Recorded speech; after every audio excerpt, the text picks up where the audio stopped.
actually cultivating a relationship where you constantly hear his voice more than you hear the voice of the world. Yes. Where you hear his voice more than you hear the voice of your circumstances. Mm-hmm. Where you hear his voice more than you hear the voice of your enemies, more than you hear even the voice of your pastor. That your pastor does not supersede the voice of God. Voice of God. That you hear God's voice more than you hear the voice of your parent.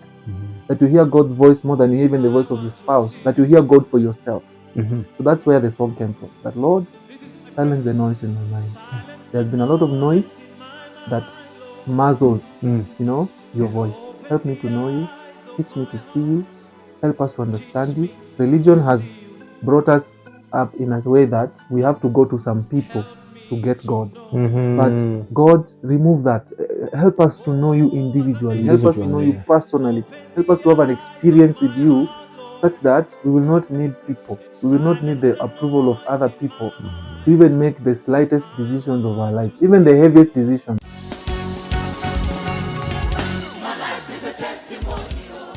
Wow. Now, in those 3 weeks, on one of the days now, I went immediately the following after now Sunday, I went and saw my pastor and I told him, Pastor, I had an encounter with God. And he told me to come and sit under you because there's still a lot to learn.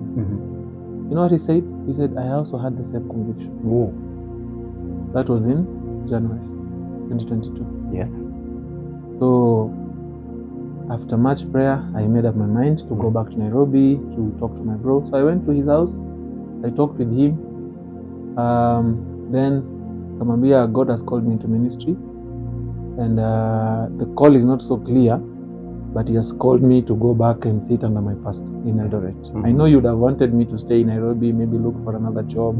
I would have had a better opportunity now being a musician. Maybe nikipata a job in a church somewhere, or maybe I would have just started doing a secular job.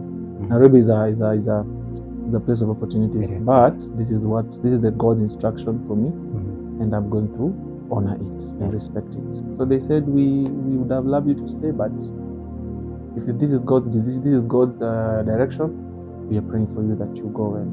So I left there. I went to Riru, a place called Kimbo, just after Riru. Yeah. I have another grandma who stays there. So I went and told her the same thing. She prayed for me. She said, I know this is not going to be easy, but God will be with you. Wow. Ministry is not going to be easy, but we are praying for you. That kama umesikia Mungu wewe enda. Yes. So remember that motorbike I told you? Hey. I packed my suitcase on top and I rode it from Githurai to Nairobi to Eldoret. What are you talking about? Yes.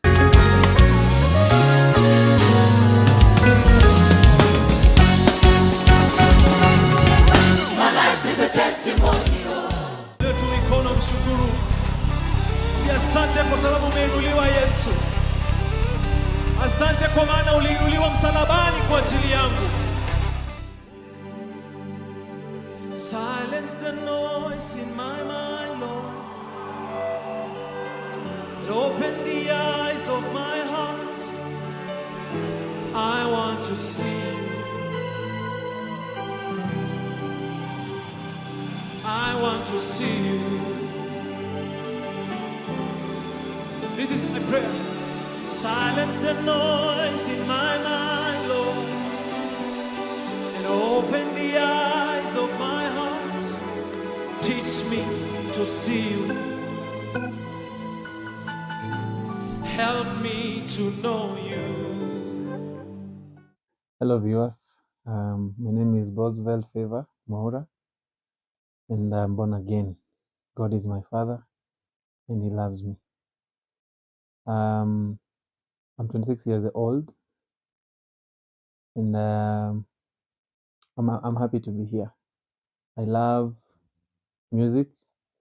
I think it's the one thing that I've been known for ever since I was a kid. I love traveling. I think it's one of the best things that I enjoy. Apart from music, I love traveling. I love socializing. I love making friends. Everywhere I go, I love interaction. I'm actually, I would say I'm an extrovert. I'm an outgoing person. Everywhere I go, I don't live there without making any friends. Yeah. I am a third born. Okay, I'm a last born of three. I have two elder brothers. And my childhood was quite unique. As a last born, you enjoyed most of your childhood because now your mother was always there taking Yes. care of you. Uh-huh. Yeah, we were raised by our mom. Nah, she did a very good job in doing so. We are standing here today because of her work. And by the way, if my mom, if you ever get to watch this, we are proud of you. Personally, I am for the work you did. Yeah. Yeah, my childhood was very interesting. Actually, when I talk to my elders right now, like my aunts and those who grew up with me, they always tell me how I used to sing. The things I cannot remember right now, I don't remember doing, but they would tell me I would be humming at songs. Uh-huh. I would be humming whenever a song would play. I would find myself singing it or humming it. I remember one time I was told that I would stand on top of a rock Uh-huh. and start singing. In fact, my name is Bozvel, so they nicknamed me Boziana. I think Uh-huh. it's some Congolese musician. Okay. So and since actually that's how I got my nickname Bozi. I'm called Bozi in by those who have grown up with me and those who know me well. They call me Bozi. So and they got that from Boziana because I was known for singing. Mhm. You know, I used to sing those secular songs. So you know, as a child, whenever you're passing by, you hear a radio singing. I was one of those people, one of those kids that was loved by everyone. Mhm. All the friends of my mom, those who were in our neighborhood, they loved me. Mimi, I was very outgoing. In fact, I used to get lost. Not once I've been brought back home that I've been lost. You know, I went and couldn't find my way back. Uh-huh. So I was that kind of child who was friendly with everybody. Whenever my mom did birthdays, everybody would come from the neighborhood, from our family. They would Yeah. always come because everybody had that love and joy to have me around. Mhm. Yeah. So music has always been in me. I didn't know it then, Mhm. but it was always in me. I always had that desire, even without knowing that it is actually what I want. But as a child, my attention was always drawn towards music. Yeah. Awesome. Um, well, I understand families tend to operate in different towns Mm. during growing up days. Mm. So, in your case, where were you being raised? Which town were you? Mimi, I've been born and raised in Eldoret. Oh, Yes. From the stories I have had my mom repeat many times, I yes. was born when I was born, my mom was staying in Sugunanga, Mm-hmm. right here, just after Power Place. As you cross the river, there's that estate near behind Toyota Kenya. Yes, yes. That residential area, we used to stay there. But then we moved back home. She moved back home due to some reasons. Okay. So all my life, I've grown up in my great grandmother's place, Oh. which was actually my mother's home because she was raised by her grandmother. Mhm. So we have grown up there with my brothers, and I've grown up in the company of many relatives because now growing up in your great grandmother, not even your grandmother, your great grandmother's home means every holiday people would always be flocking your home. Yeah. So I've Yeah. grown up in the company of many of my relatives, which actually today I know of because of that interaction. Mhm. So we didn't really move much. Born and raised in Eldoret, actually, I would say our lineage, our family tree started here in Eldoret.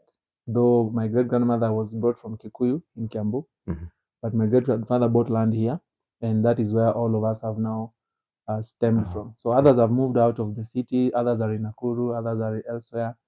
Like my elder brother is now in the US, my older brother, another brother is in Nairobi, but all of us have been born and raised here. We have schooled in the schools around here. Mhm. Myself, I've gone to schools that are just within town, like walking distance from home. Oh, yeah. So I've not really, Mhm. we didn't really move much when I was younger. Oh, that's good. Mm. It's a big advantage because it kind of creates an environment of stability Mm. when you're growing up. Mm. They're normally those two things that stand out when your gift is known and it comes out early in life. So in your primary school days, are there those moments when your talent would actually kind of sell you out? Mm. A good question. Well, I went to two schools when I was in primary school. The first school I went to is called St. Mary's Primary. Mhm. Now, the challenge with that school, okay, they had a school choir, which actually used to go all the way to the nationals. But the Wow. challenge was that only girls were allowed to sing. Okay. Boys were not given that opportunity. And the only thing that school would take to the festivals was the choir. You know, in music festivals, there are usually different classes of performances. Mhm. There is folk, there are set pieces, there are our own compositions. Yeah. So the only items that our school would take to the nationals or to the competitions were the choir songs, the written songs, the staff and everything. Yes. And now only boys were not allowed. I think it's because dealing with boys is a challenge, because by that time that students are allowed to join the choir, because students were only allowed, people were allowed to join the choir when they were in class 6. Now at class 6, boys have started breaking their voice. Yeah. So it becomes hard to deal with them. At least for girls, they have the same voice all through. So our school only had girls singing in the choir. So when I was in that school and up to until class 7, I never participated in anything musical. Okay. I wasn't even known for any of my talents. Actually, I was known for academics in that school. I used to top our class all the way from class 1 to until when I left. Okay. Because when I joined class 7, I only stayed in that school for 2 weeks.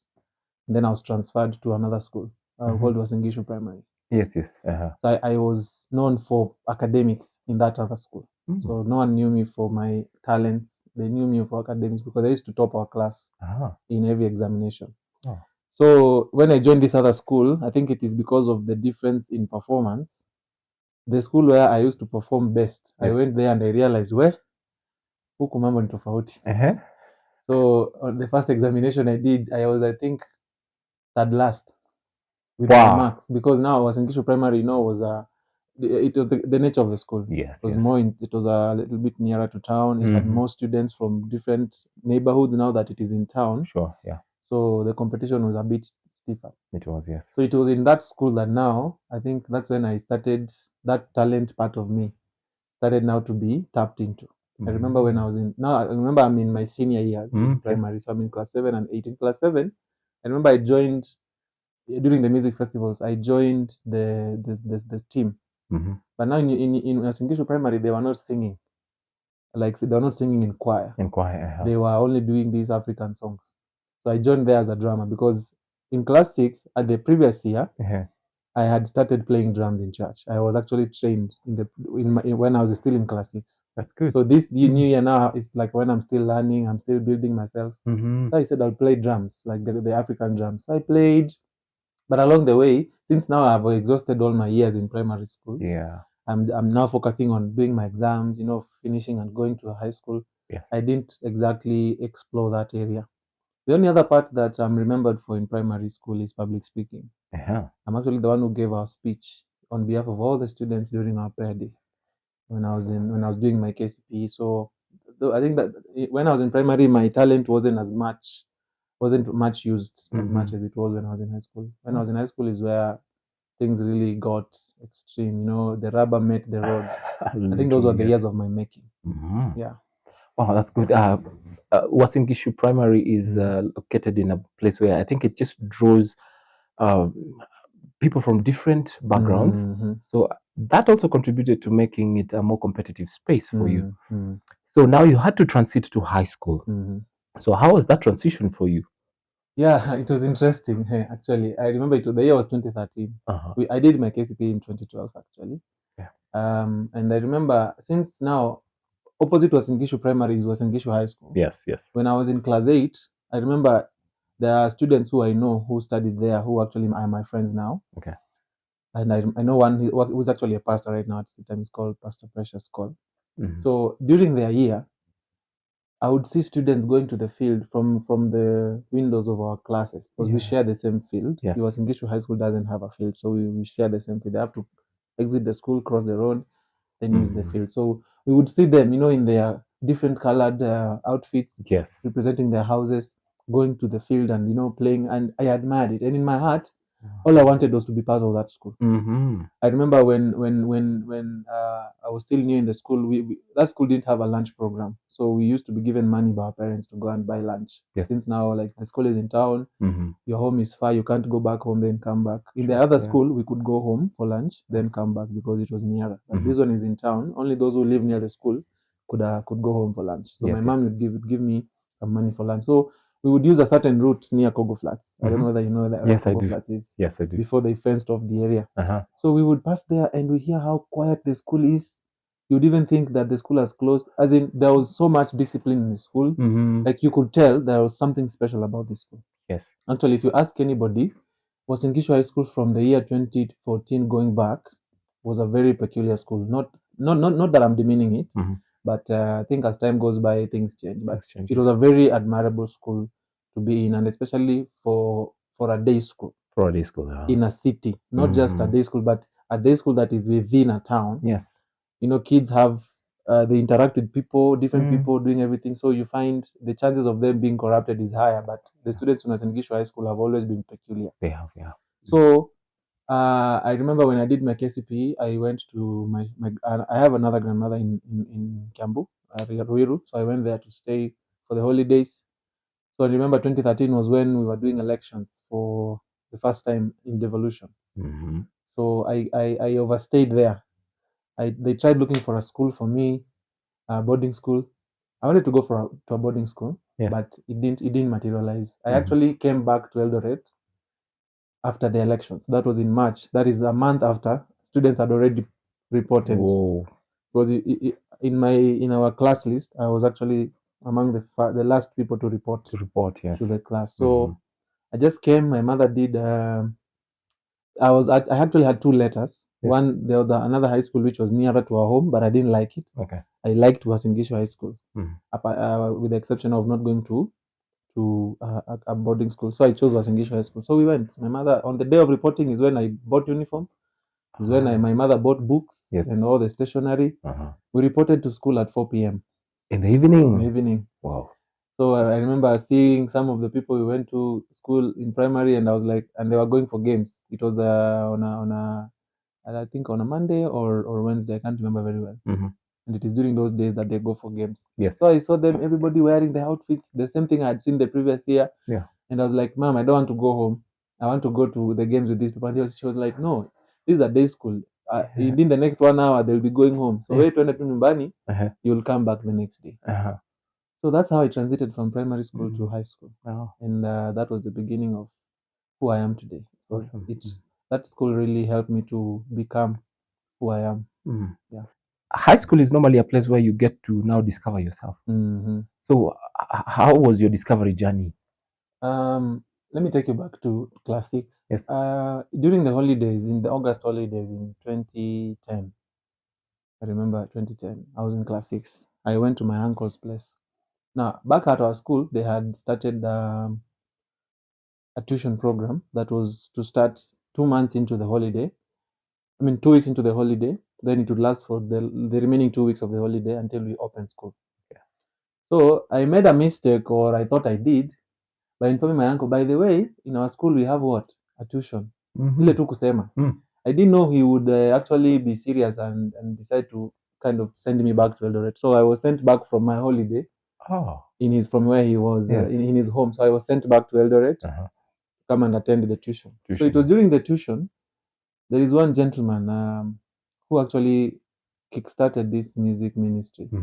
His name is Samson Taylor. He's a very good musician. He's a renowned musician. He does music in some of these high-end restaurants like Bomain and the rest. He's a leader of a band called GM Band. They usually perform at Eka every Friday. Awesome. He kickstarted this. We were going to the same church. Yes. So he told my mom he would see me. I would, after the service, I would go palembele, try to touch the equipment. You know, you don't know what you're doing because you don't know anything. But he saw that interest. He saw that zeal. Yes. Because I had the gift, but I had the desire, but I did not know that I actually had the desire. So he called my mom. That was like just after we started tuition. So I went for the training for 2 weeks. So while I was in tuition, we would break for lunch. So when we break for lunch, I would walk from St. Mary's. St. Mary's is in West. Yes. If you know where West is. West. Yes. I would walk from there to town. There's a building called Patricia. Yes, Patricia. So we used to have a church office there. That's where we kept all our church equipment. Okay. So we would go there, climb the stairs. It used to be on the 2nd floor. Remember, I'm in class 6. So I'm a small kid. Yeah. We would go there, carry the drums. They've been unassembled. So carry the drums, go downstairs, then walk across the street. There's another building called Sameta House. Our pastor used to do lunch hour services from their basement. Okay. So we walk to Sameta House, go to the basement, set up the drums. Yes. Today, I sit down and I wonder, how did we used to do that in such a short time? Wow. Because after we start the lesson, we would again unassemble, carry the drums again up the stairs, the basement, walk all the way to Petisha, Yes. climb the stairs, Uh-huh. the flight of stairs to the second floor, and then put them there. Wow. For 2 weeks. 2 weeks. For those 2 weeks, I was able to play in church. Wow. I was trained to play drums. I started by playing drums. So he trained me in drums. And because I had the interest, Yes. I remember the first time I did a complete roll, we call them drum rolls. Uh-huh. One pastor was there and he was shocked. He was like, in 2 weeks, you're already doing this? Hey. So for the next 2 weeks in September, I kept practicing secretly. Then one day, this guy comes and tells me, from next Sunday, you'll be playing in church. My heart sank. I was so anxious. Uh-huh. I was so scared. I was like, how is it going to be? So I played in the service. That was in October. Okay. I think late September. I don't remember very well. And ever since that day, I've been playing music ever since. So after we learned drums, he came and again taught me how to play keyboard. He taught me 3 chords. If musicians understand this, he taught me C major, Yes. F major, and G major, and that's all I knew. Okay. And then now, all the other keyboardists who are in our church, they were playing this key called F sharp. F sharp, yes. Yeah, everybody knows F sharp. So I decided to disregard what the C major that I had been taught and started learning what I had other people doing. Yes. I was also in the dance group. We used to have a dance group in church for the kids and the teenagers. Yes. So fast forward that now to high school. To high school now, yeah. So I've been doing music ministry in church. Yes. I was actually in the choir in the church. I used to sing in the choir because my voice took time to break. Okay. By Form 2, I had not broken my voice. So I used to sing alto. All right. Very good alto. Yes. So I sang alto. Then I was playing drums and a little bit of keyboard. Keyboard not as much, but drums a lot. Okay. So when I moved into high school, I remember in the year 2012. Yes. Is when I actually got born again. We went for an initiation program in another church, in KAG church. Yes. The first church I went to was called More Than Conquerors. The second church is now KAG. So KAG, we went for the program in December. Actually, the people who did KCP in 2012 did it very late. We were doing our KCP in December. Oh. Yet we were supposed to have done it in early November because we were supposed to do it before KCSE. Okay. So KCSE was done in December. We did ours in December, early December, between date 2 and date 7 or date 5. Yes. Because teachers were on strike during that year.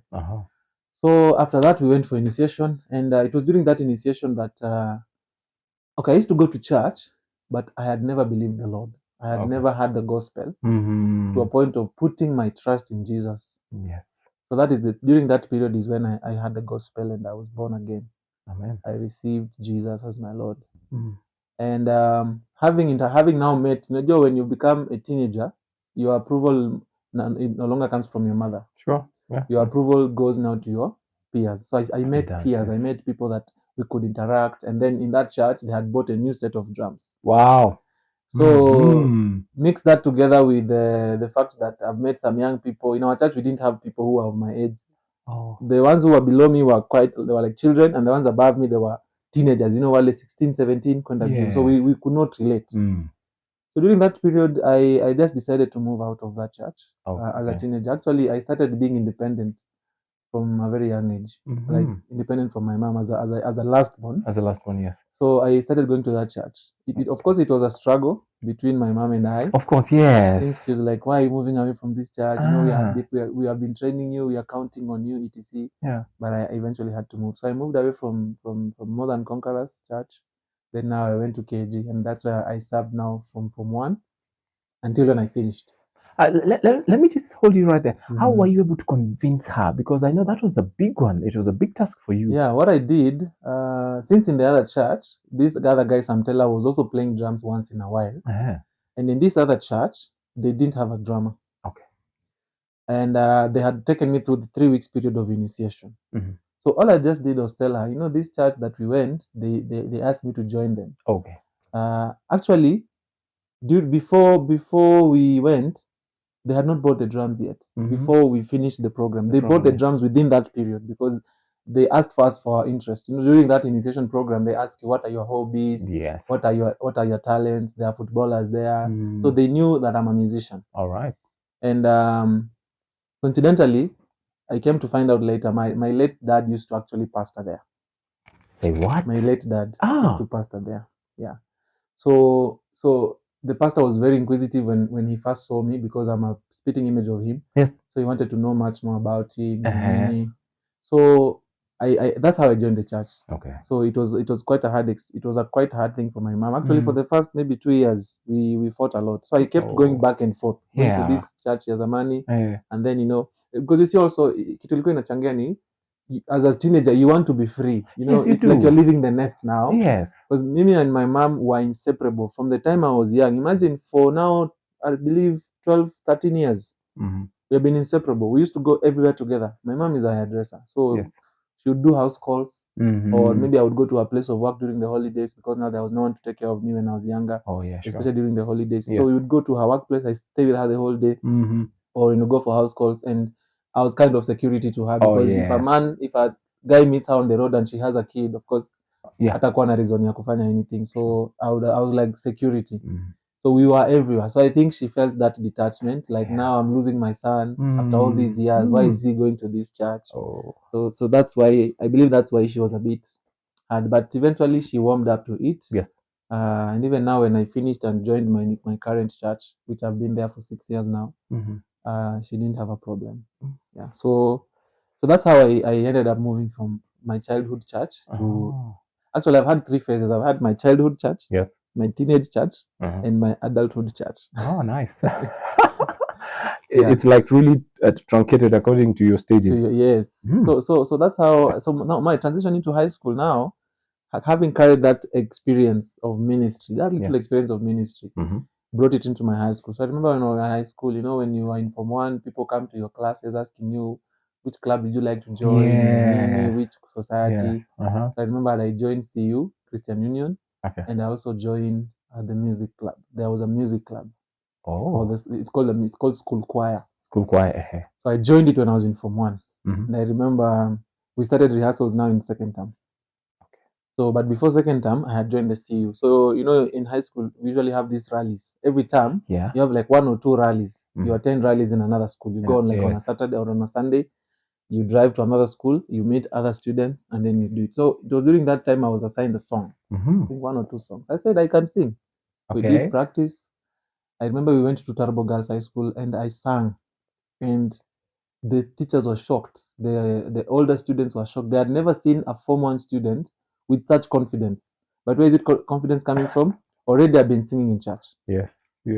Already I've been singing in church. So this confidence had already built up. Yeah. And that's why they were able to give me. So from that day on, they started seeing me as a dependable person. Actually, I became the CU chairperson when I was in Form 2. Form 2? The chairperson at that time was in Form 4. So when he left, I became the chairperson. Yeah. Wow. So you must have executed that song pretty well. I executed it pretty well. And I remember I was singing with a chewing gum in my mouth. I don't even know how it happened, but the people were so happy. I remember them, in UG High School, you've been there. Yes. When something happens over the weekend, it is always anticipated that on Monday, it must be announced. It has to be announced, So I remember they even called me to the front and they commended me. They said, this guy did a very good job. He did us proud as Githurai High School, etc. And it has always been a culture. When something good happens over the weekend, no matter how small, it is always recognized on Monday assembly. So that's how it happened. And that's how now I became popular. I became popular when I was in Form 1. And my name actually has been popular ever since. The teachers who are still there still know me. They follow me on Facebook, and I've always been a popular student all through my high school. Especially when I was in Form 4. Every student from Form 1 to Form 4 knew who Bozvel was. Yeah, that comes with the recognition. It comes with a bit of publicity. And I think if you're not ready to be a public figure, it can be quite a struggle. Exactly. And I think also having been active in church gave you an advantage. Yeah. Because now you're like, I'm in my element. That's nice.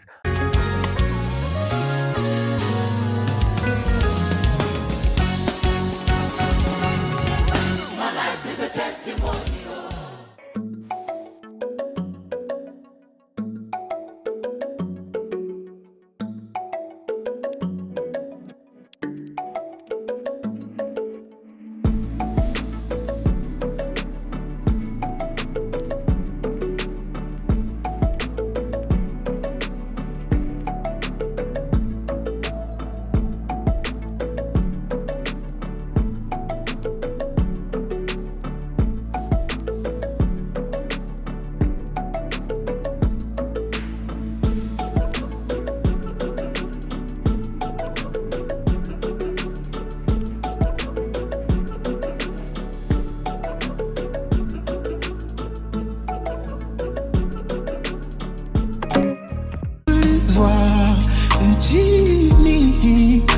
ndege waangani, uliniwinda future pamoja, mpenzi mimi na wewe nimeshaiona.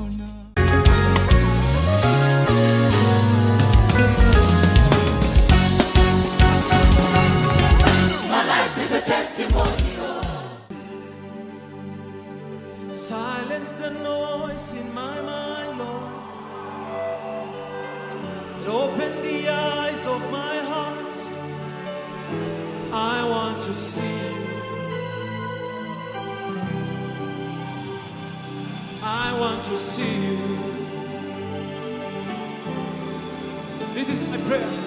Silence the noise in my mind, Lord, and open the eyes of my heart. Teach me to see you. Help me to know you. So what are some of the highlights you can remember in your high school just before you wound up with it? Now, like I said, I joined the school choir. Mm-hmm. So we went for music festivals when I was in Form 1. I did, I believe I do any set piece? I think I was only in the choir. So I was still building myself in it. And I remember in that first year, I did alto. I was doing alto. Like I said, my voice took time to break. So I was doing the alto voice. Mm-hmm. So when we came to Form 2, I realized I could not do alto. Now, usually high school used to do these choirs, written songs, own compositions. Mm-hmm. They used to do set pieces. Yes. I don't know whether when you were there, Miss Ojuna was there. No. Okay. She's the one who actually spearheaded that whole department. Then she worked with a trainer who used to come and train us, write songs for us, etc. So that first year we went all the way to Nakuru because this guy used to write songs that were, real good. Yeah, real good. So he took us we went all the way to Nakuru. Actually, all through my high school years, we always went to the nationals. None of our items failed to proceed. We always proceeded to the nationals. Yes. So my greatest highlights were when I was in Form 2. That's when I did my first solo performance. Okay. In the tenor voice. Then when I was in Form 3, I did bass. And when I was in Form 4, I also went for the festival. So I was the only Form 4 student because I was also the chairman. Okay. I became the chairman of the school choir when I was in Form 2, both the CU and the school choir when I was in Form 2. Nice. So my best highlights are when I won, especially in the regionals, because that's when it really gets hot. The competition is stiff. You are competing with students from, like now in this North Rift, all the way from Turkana all the way to Narok. Yeah. That is one whole region. Wow, it's a big block. You are competing. So my highlights were when I would get my own certificates, like I have them in my house. Yes. Of now topping in those competitions, competing against schools like Moegal, Kabarak, Sacho High School, and even Alliance. No, not Alliance. What is it called? These big schools in our region, in our North and South Rift regions. Also, my greatest highlight was when our school decided to buy a keyboard. I really spearheaded that thing. We used to have, in Wasinkishu High School, I don't know when you were there, whether that program was there. Before the 7 a.m. Preps, there used to be a worship service in the morning, every day. Near the power mechanics. You know the power mechanics? Yes, I know that place. Yeah. So that field where the tennis court was, we used to go there in the morning between 6:30 and 7. We would have worship, and then people would have prayers, and then somebody would come and share the word. We'd have a volunteer come and share the word. Wow. And I found that tradition. Let me tell you about that tradition. It was begun by my brother. Really? My brother Mike McLaughlin also is an alumni of Wasingishu High School. Okay. And he also had a calling to be a CU leader. And God used him and others to start that. I found it and I left it ongoing. So when I joined, I was among, I think I just rose through the ranks, or rose through in publicity, and then it became a tradition in Wasingishu High School that you cannot be a leader of the clubs and societies if you're not in the CU. Oh, that's good. Especially for the male guy. Yeah. I remember when I was in Form 1, there were two students, one a lady, a gentleman, and both of them were in the same class. there were those people that were spiritually, I would say they were spiritual, or they were more spiritually inclined. They were passionate about ministry, passionate about singing for God. One of them was called Brian Juma, and the other was called Phoebe Mercy. I've never forgotten them. Whenever we would have CU rallies, they would be singing for us. Whenever we would have our own CU meetings during the week, they would sing for us. And I remember when they vied to stand in that position, in the ballot it was written none opposed. None of the other classes could stand, and they were from the same class. Wow. So a lady and a gentleman, they were both singers, and one was ni wale walikuwa wanaitwanga quote unquote prayer warriors, you know. Prayer warriors, yes. So this lady and the gentleman from the same class, when they vied, one, unajua kuna kwanga na male and female, club is society's prefect. So when they vied, no one defeated them. And when I saw that, I was like, this is what I'm going for. Because it's like Wasinkishu had this idea that you cannot be a leader of clubs and societies if you're not in the CU, and if you're not zealous or committed to that. So having rose through the publicity and leadership as a student, it reached a point, I think when I was in Form 3 or Form 4, we necessitated the need for having our own keyboard, because the keyboard we had was from a pastor who was a staff in the church. But his keyboard was quite small, and then it was not reliable because they would use it sometimes. So we necessitated buying our own keyboard and our own PA system to be put in the multipurpose hall. I saw the multipurpose hall actually being built. When we joined high school, the columns ndo zilikuwa tu. Only the columns were erect. But as the years went by, we saw the hall being, in fact, we did our cases. We were the first students to do KCSE inside the hall. Awesome. No other students did. So that multipurpose hall was made, and now they set up the PA system. Also in the assembly, we used to use PA system because students were many. And guess who was behind all that? I was behind all that. To a point that when I would miss school, maybe on an assembly day, there would not be PA to be used, because I knew how to operate a mixer. I knew how to operate a microphone. I knew how to fix a cable on a spec-on. So I had those little information from church. So I was quite instrumental in that department. So my greatest highlight was leaving something behind. In that department of church equipment, school equipment, and also in the school worship team. The one that we used to meet every morning before the prep started. Also, my greatest highlight was the experience I had when I was in the school choir. Ever since I joined Form 1, the school choir never threw a farewell party for the seniors who are leaving now, like those who are in the choir now, they were finishing high school. But during our year, the year we did high school, right, Form 4, on the day we finished exam, before we started exams, there was a party that was done by the school choir. They contributed money, they cooked food at that teacher's house, and then they invited us, the Form 4s who are now in the school choir. And they took photos, and those moments will always be dear in my heart. But when I remember those days, sometimes I feel like crying, because I wish I could go back and relive those moments. They were the best moments of my life. Going for those trips, going for the competitions, meeting students from all over the country. I remember we went to Nakuru, we went to Kisumu, we went to Mombasa, and finally Nairobi. We went to, when I was in Form 1, we were in Nakuru. Form 2, those are the nationals. Form 1 in Nakuru, Form 2 in Mombasa, Form 3 in Kisumu, and lastly in Form 4 in Nairobi at Kasarani. So those were the best years of my life. I think if I ever have, I'm not saying that I will not have a good days ahead, but I still believe those. If I was happiest in my, if there was a time when I was happy, it was the times when I was in high school. When I actually got to experience and to live out to the fullest the passion that God had put in me, and that is to do music and to sing, and to experience and to explore, I was actually a popular student even among other schools. I remember when we were in Nakuru for the regional festivals in Form 4, I did a solo performance, and I was in our bus. They had already given the results, but I didn't know. So students from other schools came to give me my results. Nice. They were like, "Who is Bozvel? Who is Bozvel? You are number 1. You have won." And it is actually amazing. I've never forgotten those. I thank God, because today I have photos which I actually dated. Dated who took the photos with me, so they're in my house. I always, sometimes I just go back to reminisce those moments. I think one day I'm going to put them in in a portrait like this. Oh, yes. So that I can always look at them and, you know, be reminded that these are the days when I was made to be who I am. So another highlight was when I won the election. Elections, yes. I was during that year when I was in Form 3 at that time.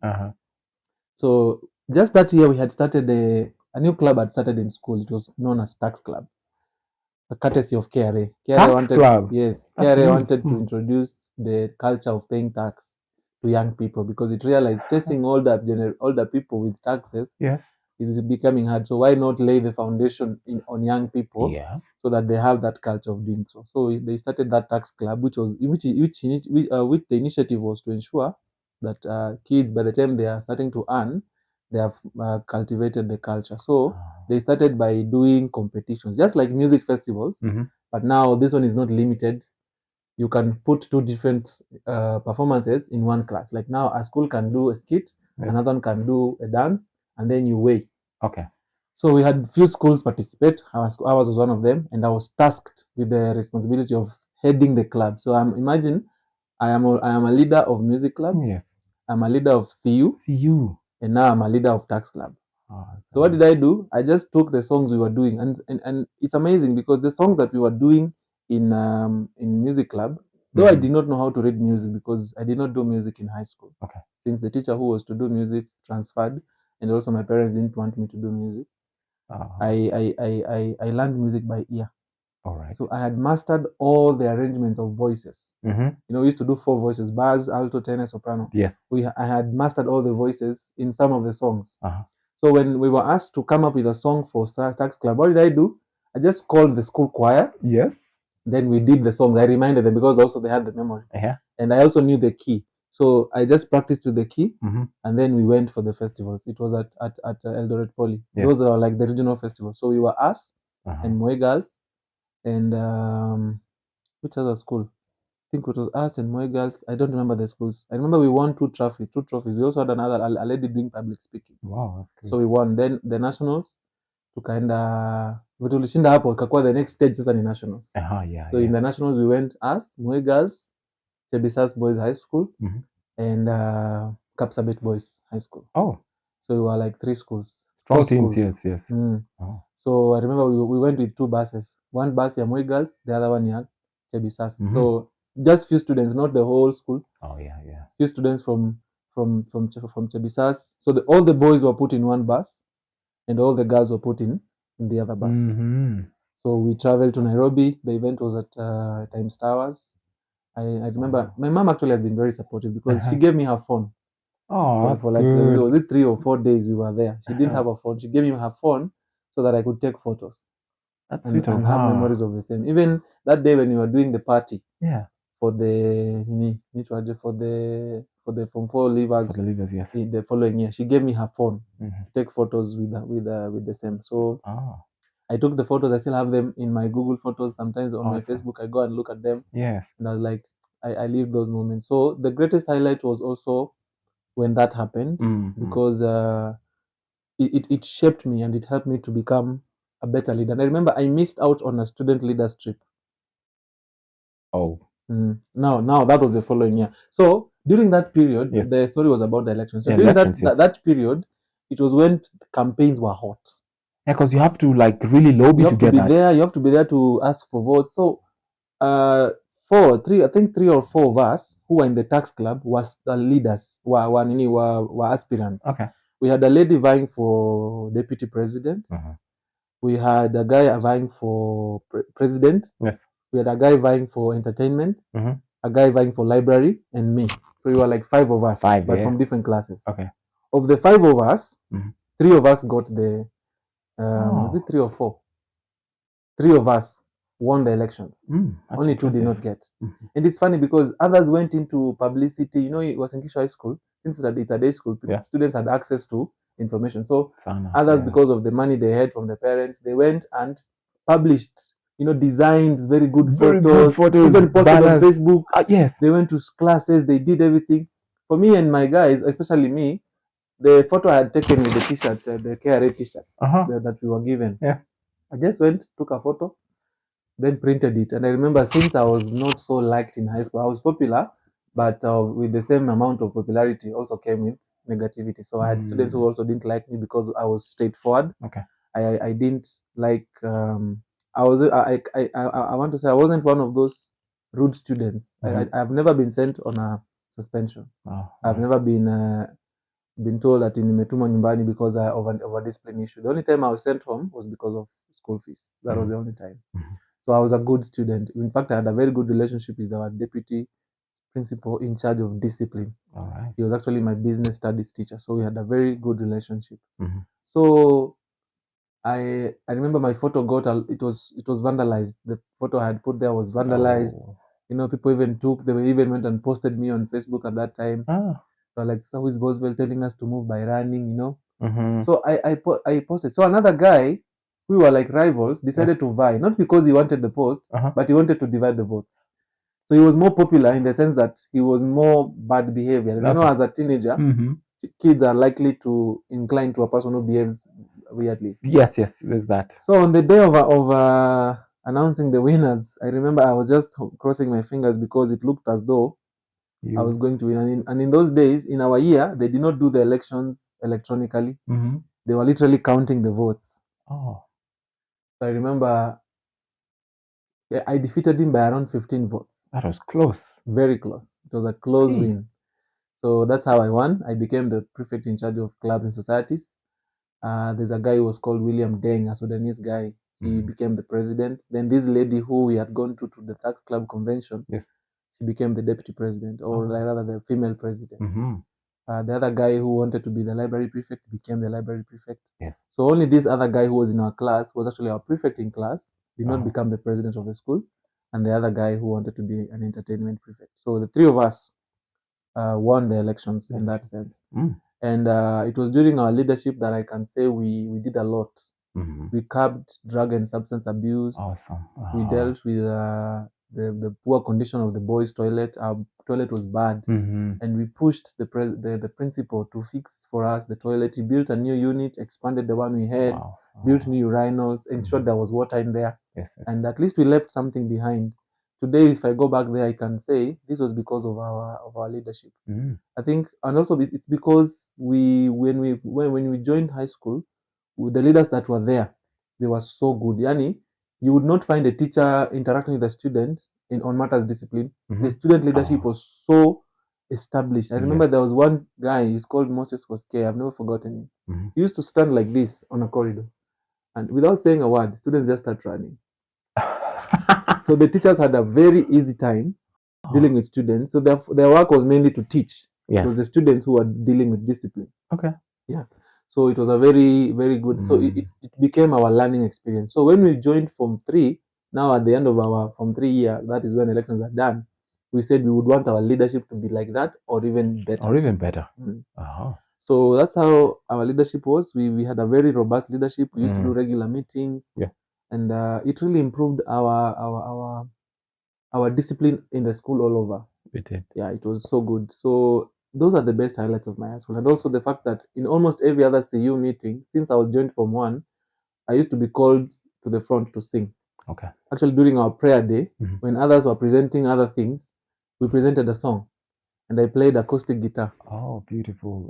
So my high school was actually a very good period for me, and I think those are the days that will live forever in my mind. Absolutely. And I noticed there's something standing out. Normally in high school, there's a tendency to kind of get into wrong company and do the wrong things. So how are you able to steer away from that? I believe it's because of the foundation I had, the Christian foundation. I just found myself not wanting, kuna ile nye unaweza kuwa hutaki lakini the peer pressure inakushika. I think for me, I had known who I am. Good. I had that identity. You know, the peer pressure usually affects those who have an identity crisis.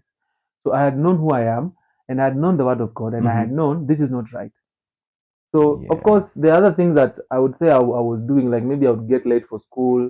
I would, in high school we would have this issue ya kukatiana, and it was there a little bit. I can't say that I was fully perfect, But when it comes to drugs abuse and wrong company and all those, it felt weird for me if I ever found myself in such a company. I remember the first time I took alcohol, it was given to me by mistake.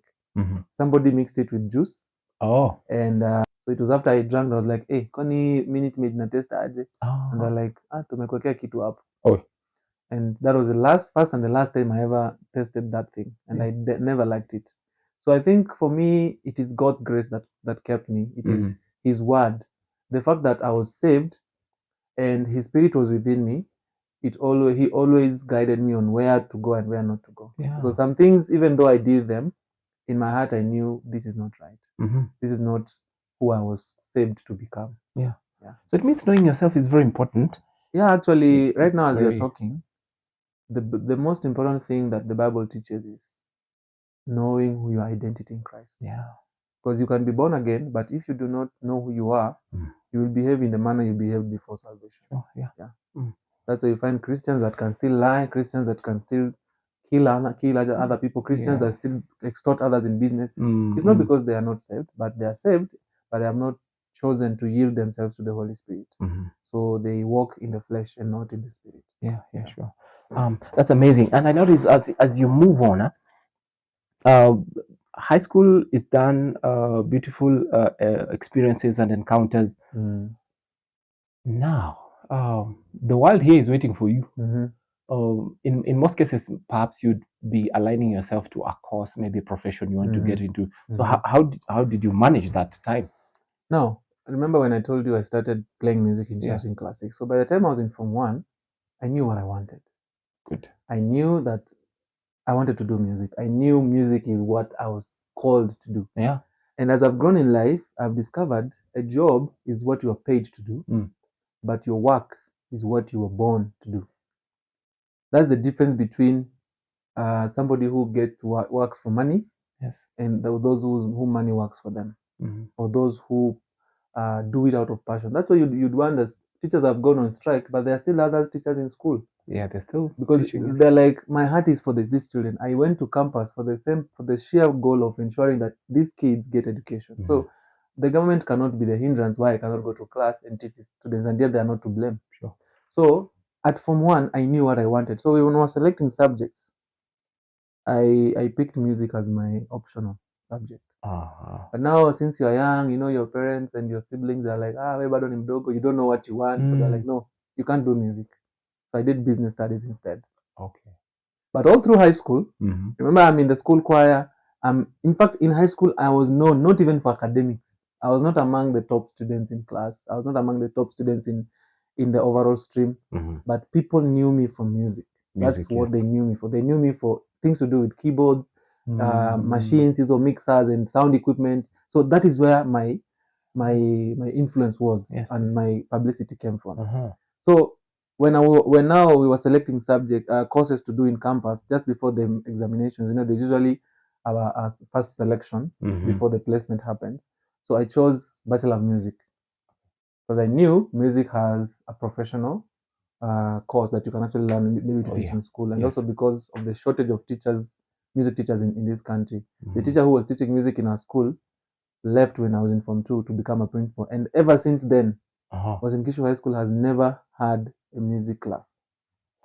Never had a music class. That's a serious shortage. So the only music we were doing was for the festivals. Because you see, in other schools, like now Alliance, I was shocked when we went to the festivals. I saw Alliance students, whenever they were doing their performances, if they had an accompaniment, like a piano accompaniment, it was their own student who was playing. Awesome. Playing like sheet music. It's called sight reading. Sight reading. So it is actually the students who do music as a subject in school that usually participate, but not in our school. Our school, it was those who had passion, those who had the talent to do music that now could actually participate in that. So we were doing actually music out of passion, not out of a subject or because you're going to be examined. Correct.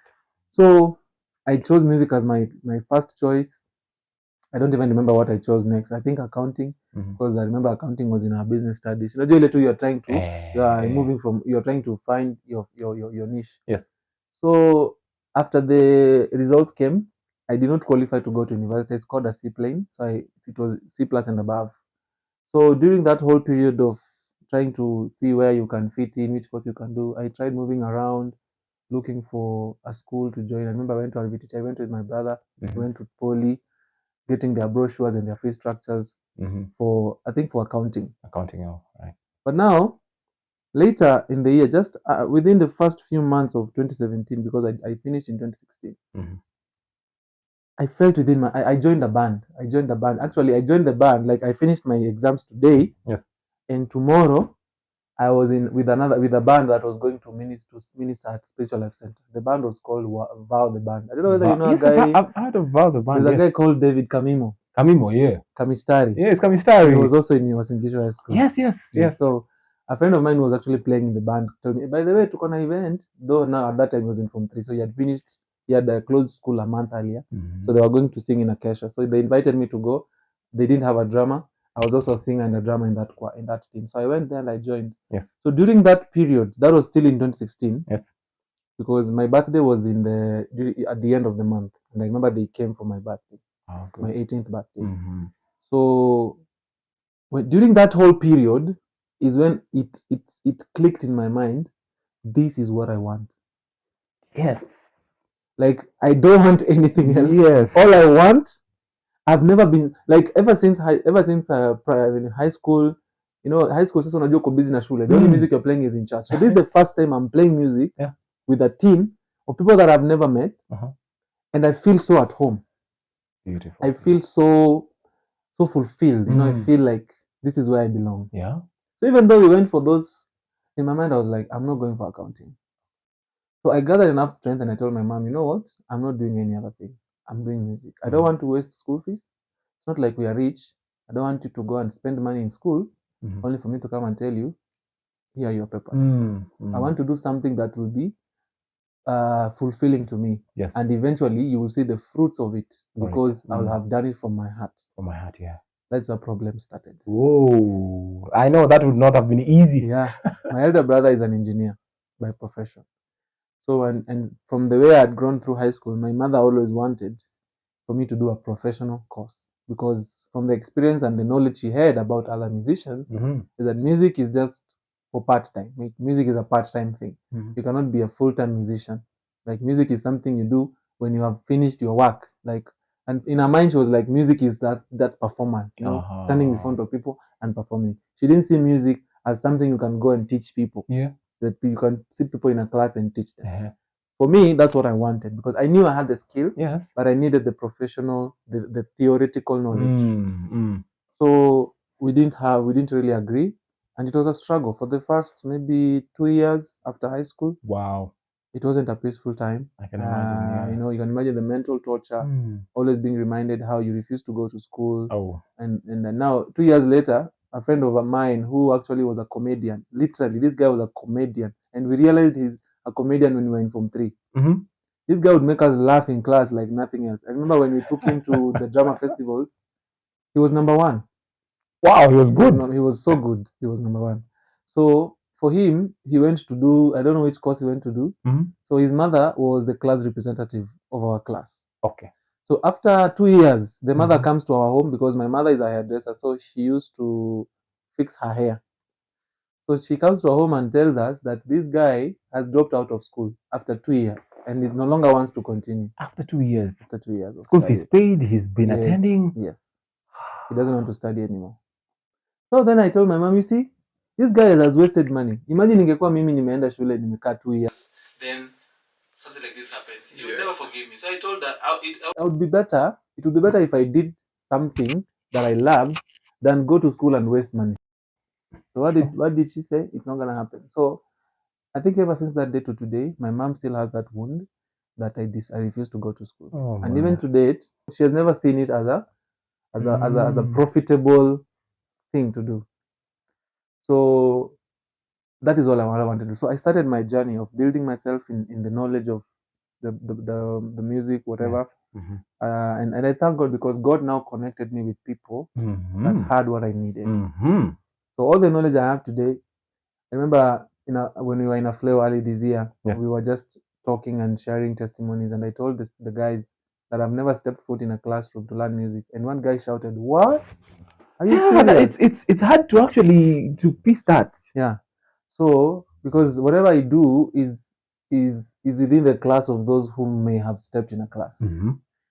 But I believe in God teaching you people teaching, because then the Bible says that your children shall be taught of the Lord. I took that literally. Yes. That God is able to connect you with people Mm-hmm.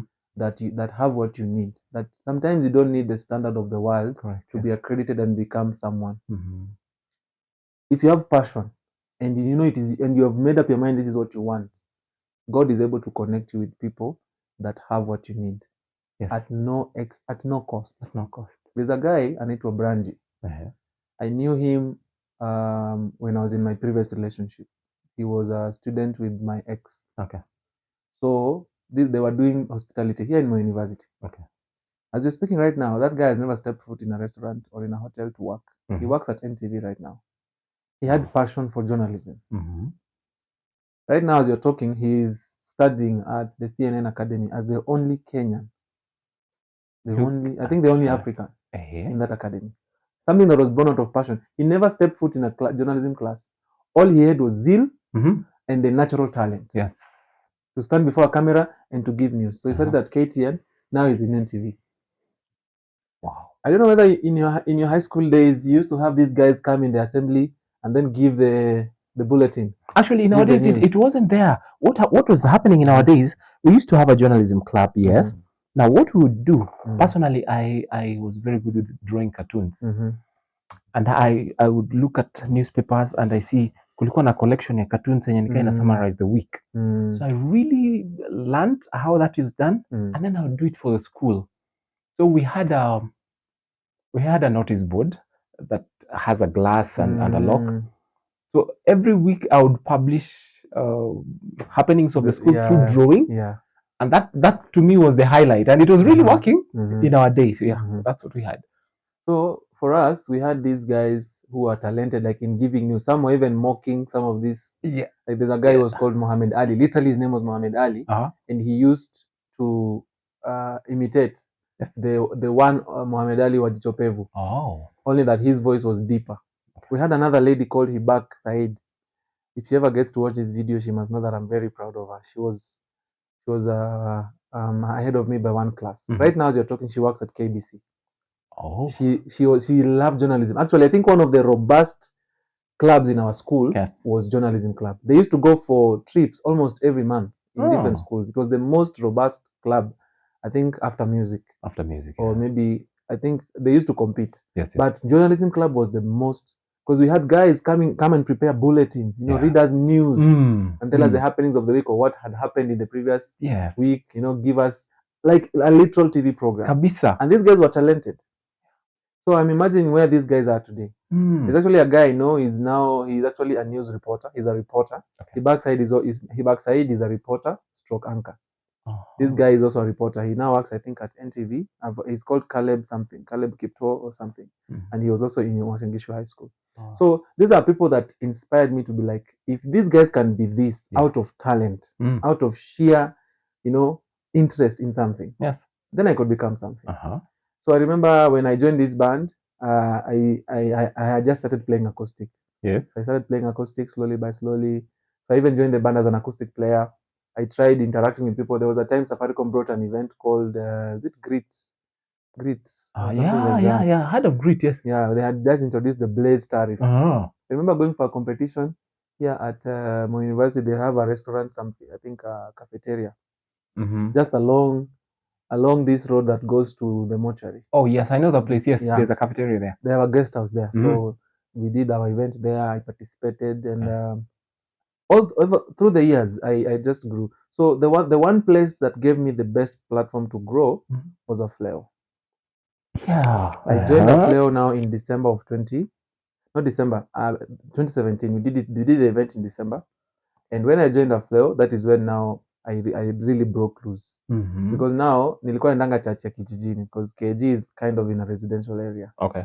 So when I went to Afleo, the following year I was asked to join I joined an event where my current pastor was spearheading. It was like a conference of 3 days.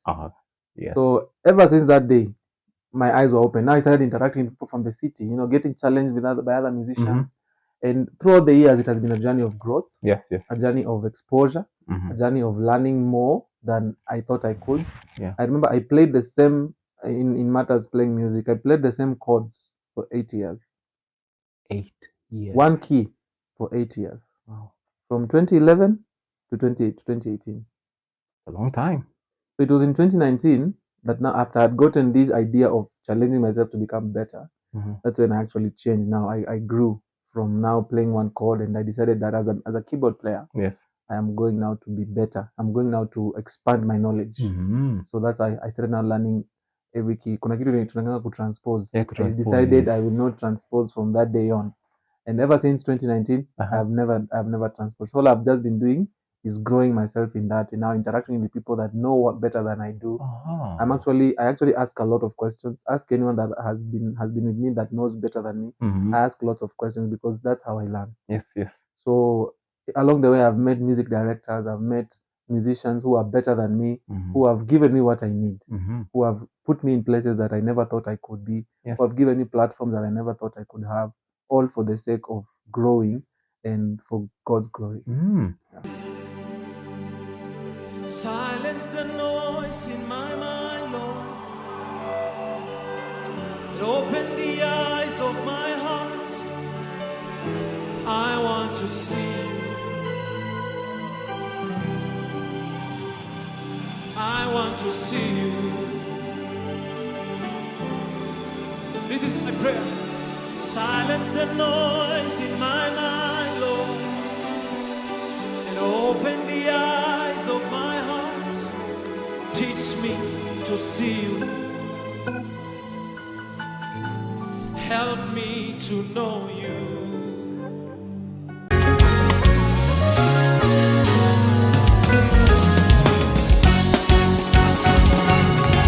My life is a testimony. Welcome to Acacia School, an award-winning kindergarten based in Eldoret. We prioritize a strong academic foundation through systematic learning, ensuring your child develops critical thinking and a love for learning. We nurture talents in ballet, taekwondo, skating, music, with a focus on leadership development. Our Creche 1, Creche 2, PP1, and PP2 programs create a well-rounded experience where every child thrives academically, creatively, and socially. Welcome to a place where education, talent, and leadership grows hand in hand. And to some good news, we convert the old VHS tapes into digital format that you can be able to watch and share. Call us on 0723 340 413.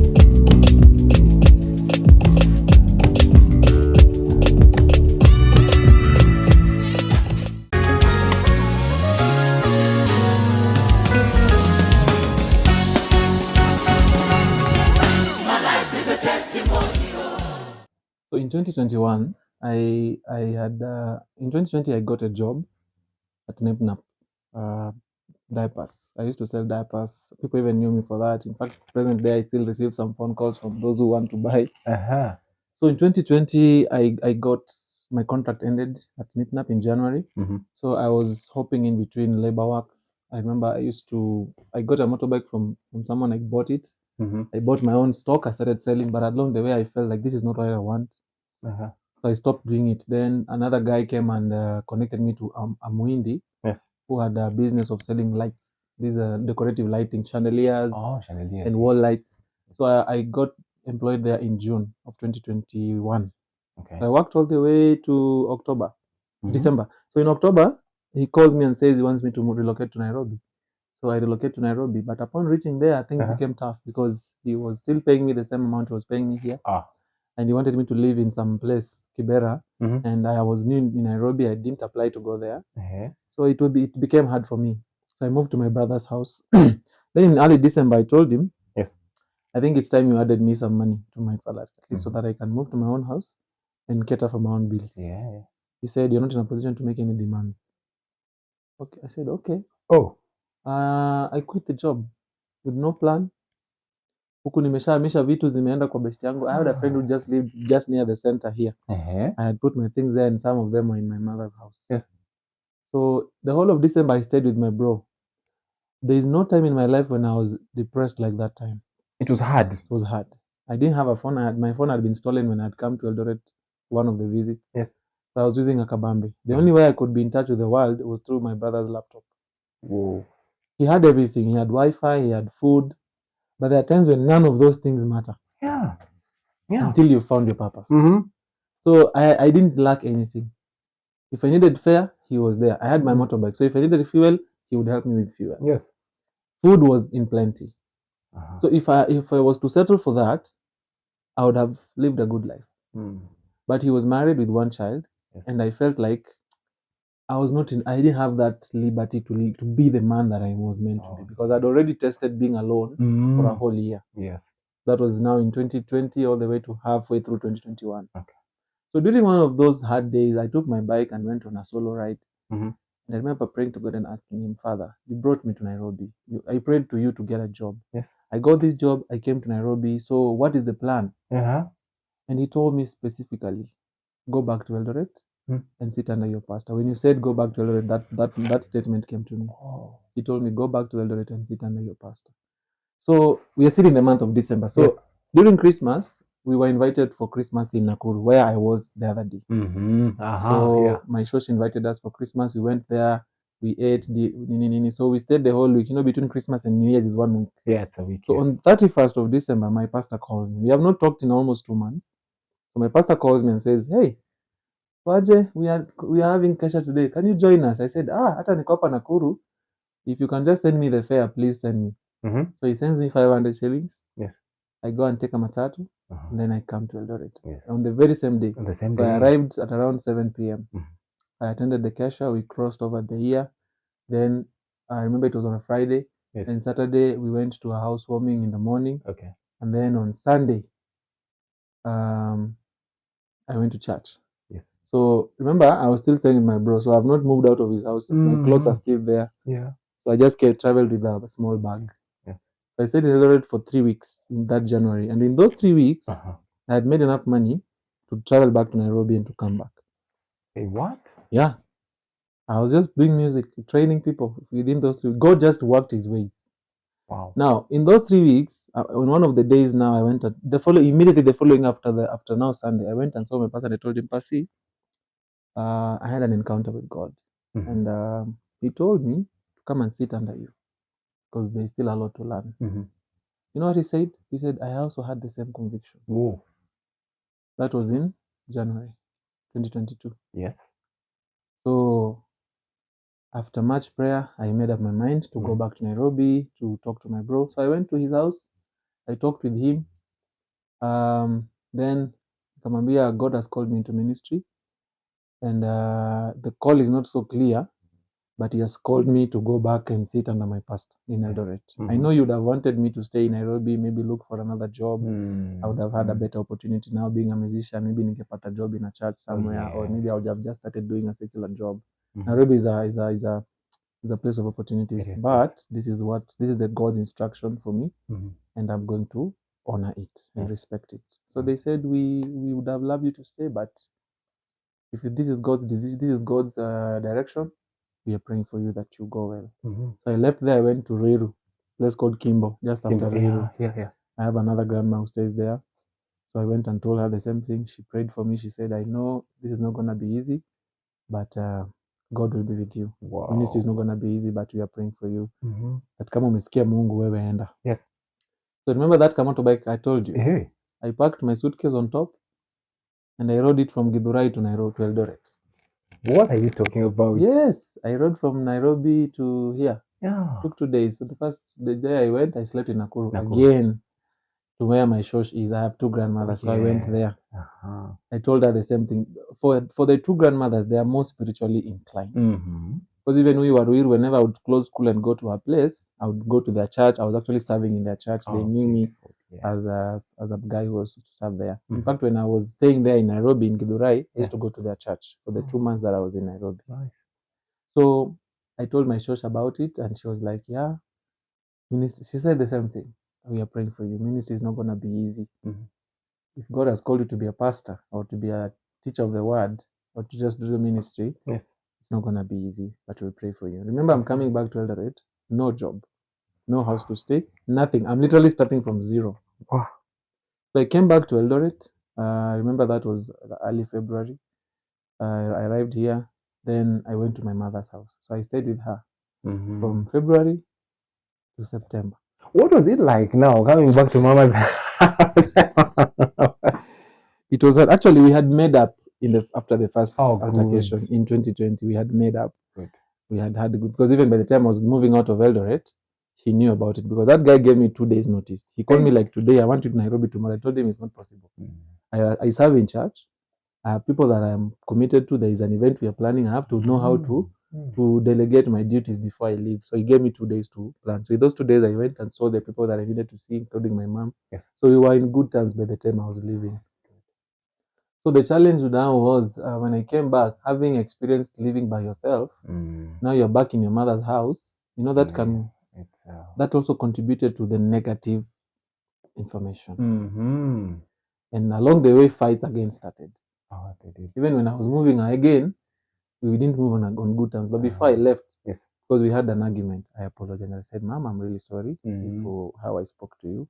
I was just angry that maybe I felt you were overstepping. Because remember, you have carried that heartache for now. It's been 6 years since 2016, 2017 to now 2022. It's been 6 years. Now I've been carrying that pain of living by myself, struggling, hustling, being rained on, because I was used to ride a motorbike, being rained on, all that by yourself.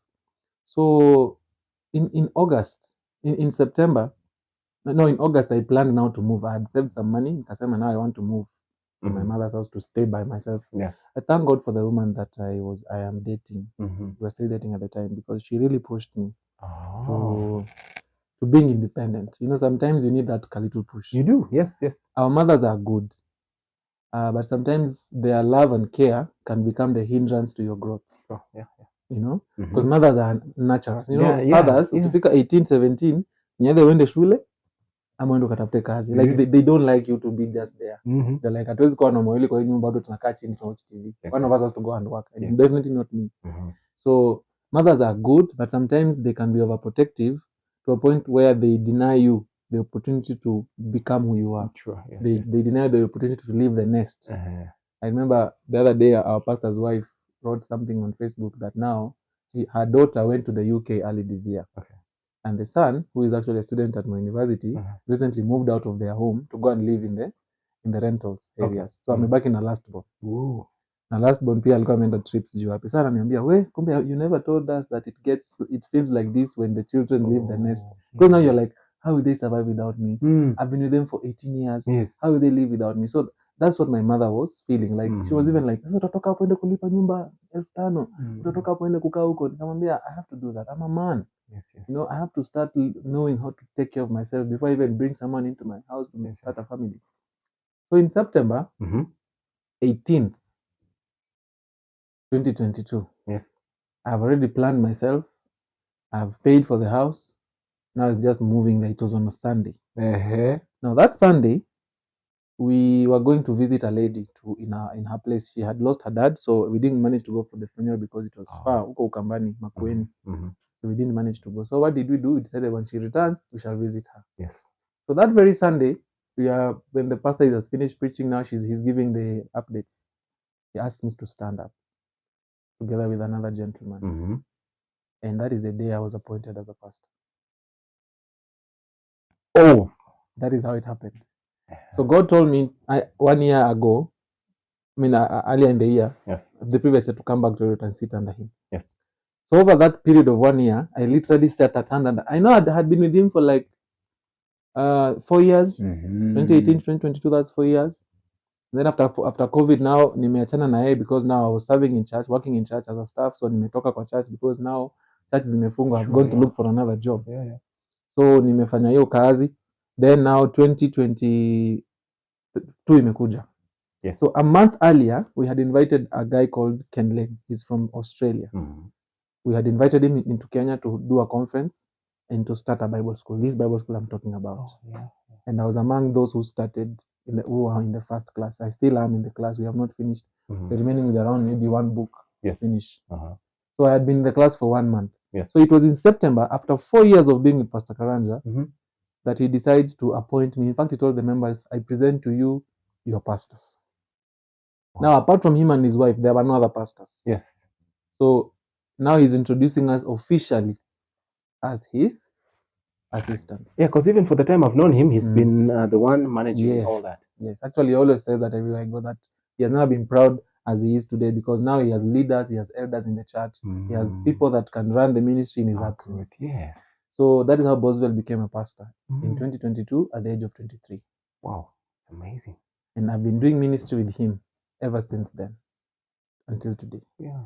And in the period that we have been together, God has really increased us in terms of the many disciples that we have been able to raise, the many people we have been able to put in the classes.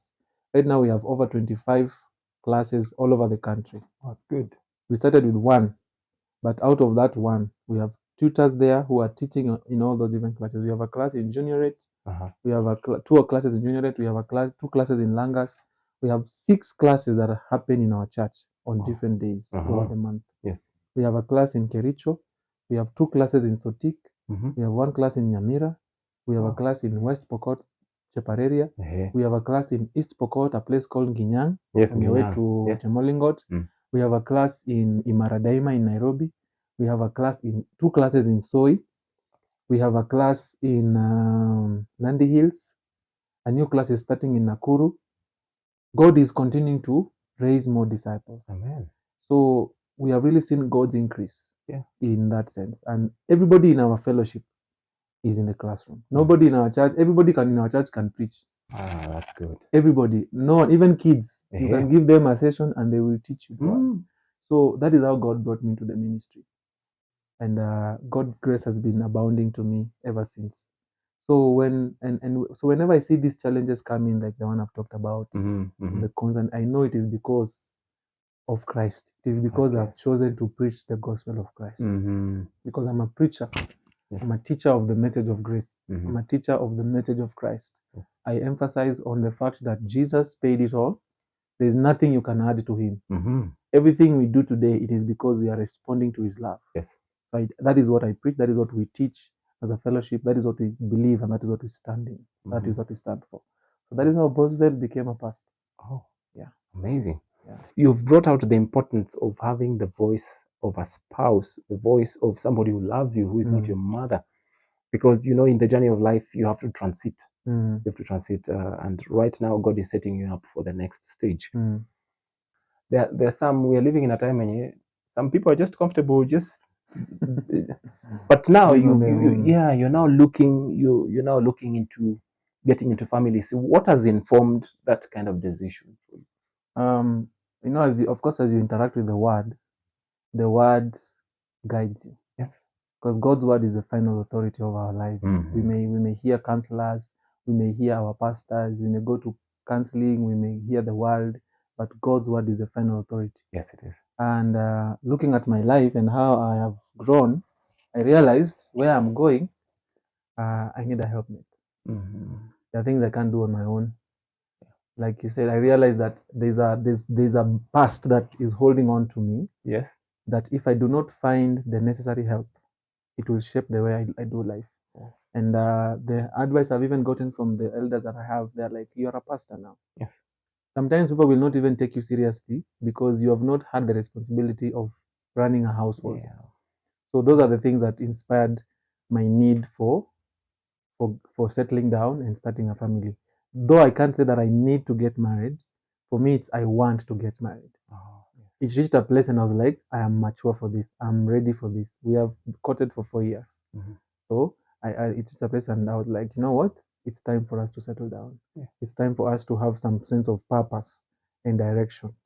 So that is what really inspired my need for marriage. And also the fact that in our relationship, I have seen my fiance grow. We recently got engaged. Yes. So I call her my fiancée. So we've really grown. I've seen her grow in matters spirituality. She's now actually the one who sometimes preaches to me. Oh, that's good. She's the one who now encourages me using the word. Yes.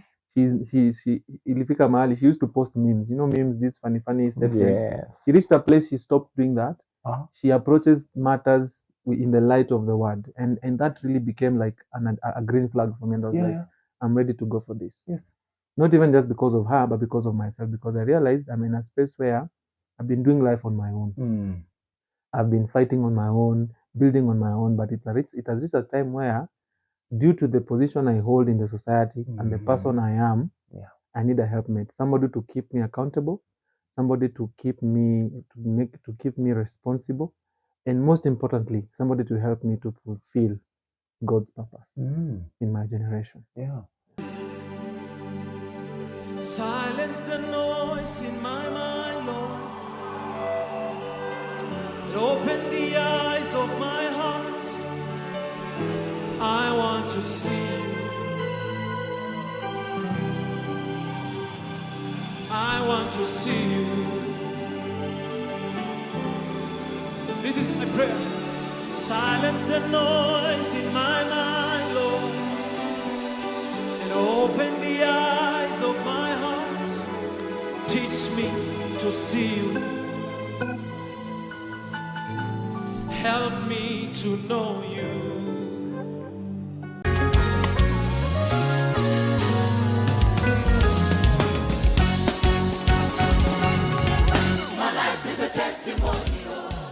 And to some good news, we convert the old VHS tapes into digital format that you can be able to watch and share.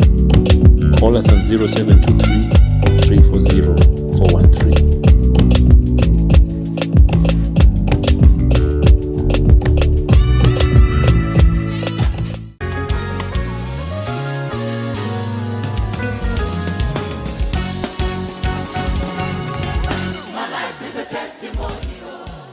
I remember attending a Fleo 2025. It was one cold, rainy night. And I knew very well today a Fleo is happening at Deliverance Church. I was debating, should I go or should I watch it online? And I decided to attend together with my brother and my father. And I arrived at the grounds at around 9:30 to a very packed auditorium, packed tent. Give him a shout and a clap.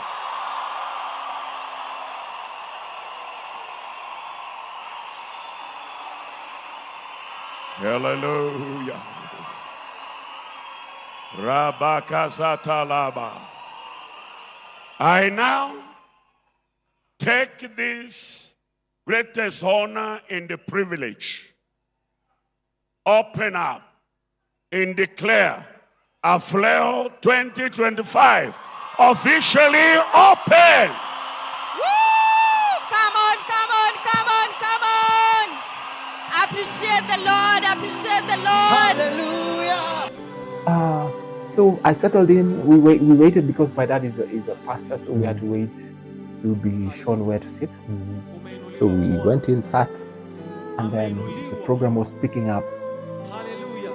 And then songs were done, but then there was this song that was led by somebody, and the lyrics were saying, silence the noise in my mind.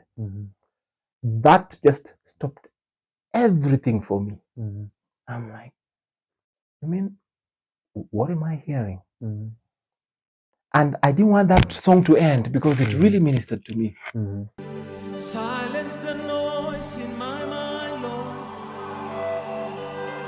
and open the eyes of my heart. I want to see you. I want to see you. This is my prayer. Silence the noise in my mind, Lord, and open the eyes of my heart. Teach me to to see you. Help me to know you. And here we are. Mm-hmm. Right now, we are talking to the very guy who was leading that song. So please tell us how. Talk to us. That was. Yeah, that was something. Yeah. Yeah. When I finished high school, deciding to do music was not an easy thing for me. Actually, those first few years, like from 2017 to 2018, 19, and 20, early 2020, they were very hard. No one desires that there should be conflict within you and your family. But I had gone through so much conflict with my family because of not wanting to do anything else apart from music. Doing music in bands and everything, trying to find your place, trying to put your foot down. Yes. And all this comes with negativity. It comes with negative information. It comes with depression. It comes with a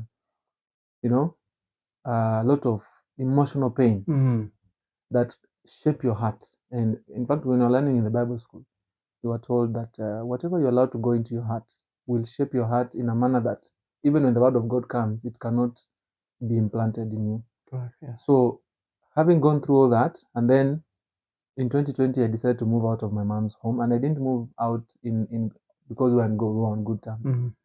I decided enough is enough. I didn't know where I was going. Wow.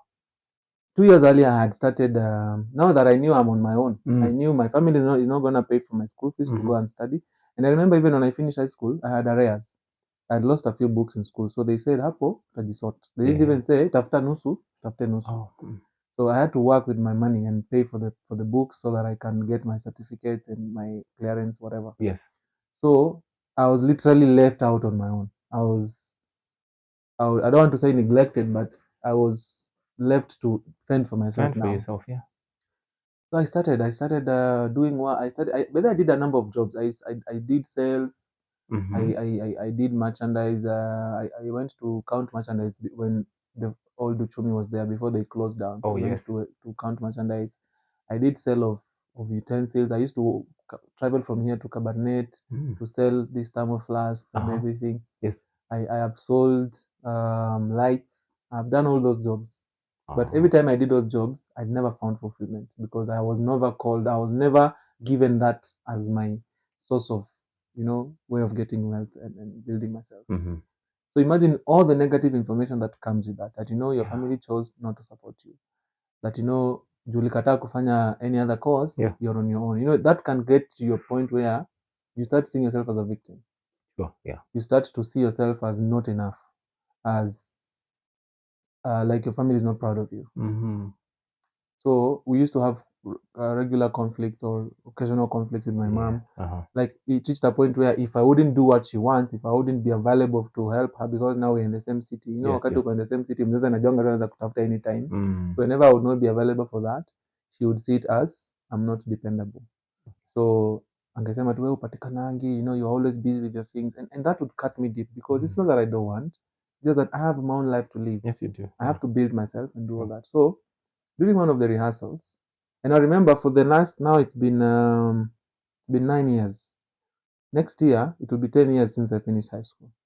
In all these years, I can confidently say here that I have sweat on my own. I have worked by myself to be where I am. Not that I'm accrediting God's grace. Absolutely. But I'm saying I have done all this without my family support. I've not been helped by anyone. I've not been given handouts.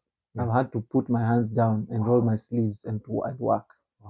So all that, at the back of your mind, knowing you got to where you are, not because you were released, not because you were given a head start. Because the Bible says a wise man leaves inheritance for his children. Yes, it does, yes. So at least by the time you're starting out at life, you must have been given some head start. But I didn't get that privilege. And I understand it because of where I've been brought up from. We were brought up in a humble background. So I'm not blaming anyone. Sure. But that can come with a lot of negativity. Yes, yes.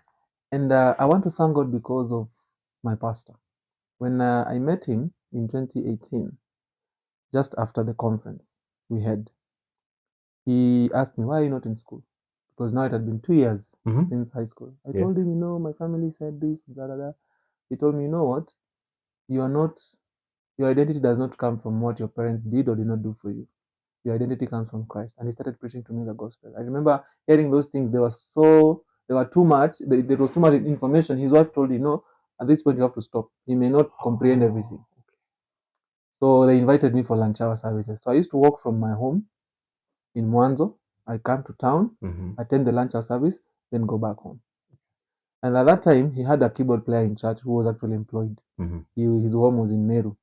But this guy kept going and coming. He would disappear a whole week, come back on Sunday. So pastor told me, this guy amenisumbua sana. So I had joined the lunch hour services in May, March there. So this is September. Yes. So it's like, this guy has really disturbed me. I want you to join us, and I want to work with you. Okay. So in the other church, something happened that hurt me. A friend of mine was accused of doing something he never did, and they went to the point of announcing him on the stage. Oh. So I said, this is enough. So I moved out, but I moved out on good terms. In fact, we have a very good relationship with the pastor who is there, though he retired, but the one who is there right now, since I told him my father was there before. So we have that relationship. In fact, they have always been saying, when are you visiting us? But now, due to the present commitment that I have, I can't be available on Sundays to attend their services. But I've been longing to go there once. So I moved to my current church. I moved there as a staff. So I joined there to become a staff. Okay. But what I really needed was a place of growth, was a place to grow.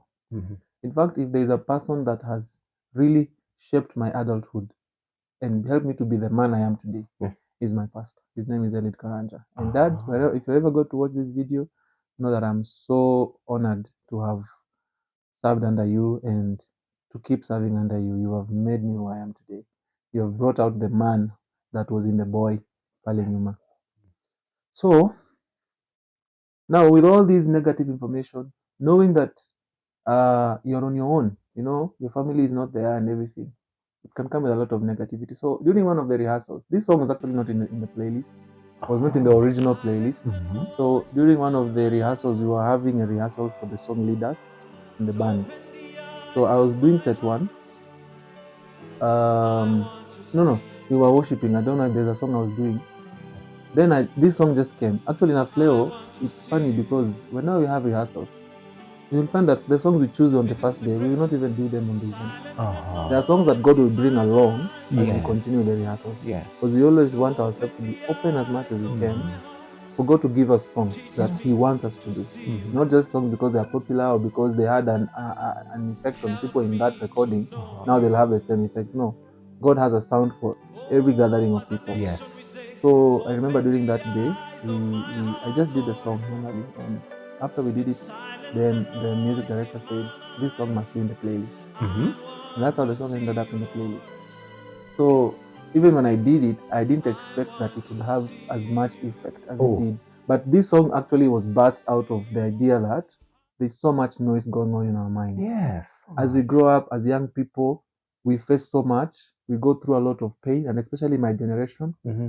You remember when they asked for kids to come and be prayed for, those whose relationship with their parents is shaky. I saw so many young people coming, and my heart felt for them. Because no child wants to wake up one morning and they are fighting with their parents. No one. Because everybody is born with these three needs: acceptance, affection, and assurance. Everybody wants those together. Even you, as old as you are, you want affection, you want assurance, you want acceptance. So imagine, no child wants to have that, to be rejected. No child wants to feel like they are not enough.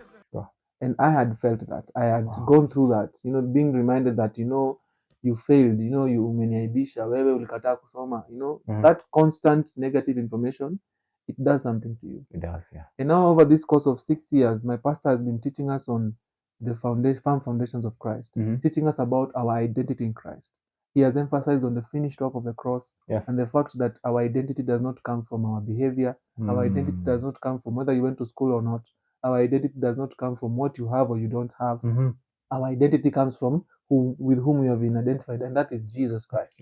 So all those years being taught that, but still this message is in your mind. In fact, if there's one message that really burdened my heart or put me down every other time, is the knowledge that I'm never gonna be enough for my family. Because everybody was celebrating me. Everybody was celebrating the milestones I was making. Everybody was proud of who I was. Yes. But I wasn't getting that message from the people that matter to me. Oh. And in primary relationships like your children, your spouse, your parents, those are the people you expect to get the best support, even if the world does not say anything. Yes. This is where whatever they say goes. Yeah. So imagine you're getting all this support, you're getting all this recognition, you're getting all this, acknowledgement from people outside, but the very people that matter to you, they are not saying it. They don't think you are anything. You are amounting to anything. Wow. That silent noise, that noise in your mind that you'll never be enough, kept on reminiscing in my mind. Like even though I would wake up, go and preach, go and teach to people, at the back of your mind, to the people that matter the most, you don't matter. Oh. You will never be enough, only because you never went to school, you never stepped in a class, you didn't do a professional course. So they don't see you as reliable. Even when, for example, you are not able to provide something, they just equate it to because you never went to school. If you went to school, you'd have the money to do ABCD. If you went to school, you'd be able to do all this and that. So that constant communication kept on coming back to me. So when this song came to my heart, I was like, Lord, silence this noise and open my eyes to see you. I know you have been teaching me. I know I've been going to the church. I know you have been learning your word. But Lord, even for this time, help me to see you. Yes. Help me to know you. Help me to understand that you are all that matter. I remember during one of the rehearsals, another song came, but we didn't put it in the playlist. But I had felt the need to do it that night, although time did not allow us. This song says, God said, you will never leave me. You'll never forsake me. You'll walk beside me, and that is all that matters. It doesn't matter who will be against you. It may be even the people you don't expect. It may be your spouse. It may be your own brother. And I'm reminded of David and Joseph and even Jesus our Lord. He was rejected by his own people. Sure. Even his own father left him on the cross because he bore the sin of the world.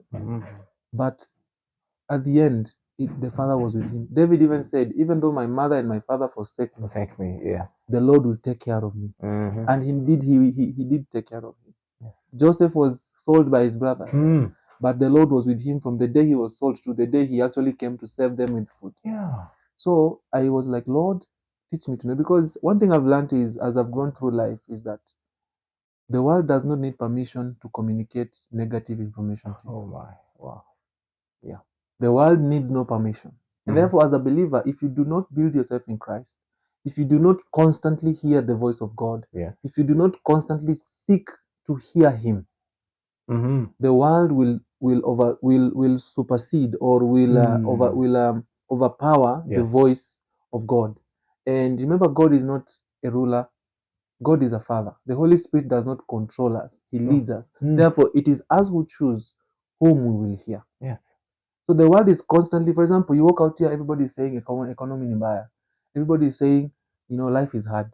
If you constantly hear that information, what will you eventually believe? That will go into your heart, and you'll start to sieve every situation. You'll start to see every circumstance based on what is in your heart. And Jesus said, the heart is a storehouse. Out of it comes envy, murders, adulteries, and all those bad things. And they go there. I mean, they come out because they had already gone there. If you eat githeri and you vomit meat, you must go to the hospital. You are dying. You cannot vomit what you've not eaten. Correct. So everything we see, everything that happens to us in life is a result of what is in our hearts. And if what is in our heart is not right, that is eventually what you're going to give out. So I discovered that the more I'm letting this negative information, these negative experiences that I've had, these painful experiences that I've had to go through in my upbringing, especially in the times when I really needed help.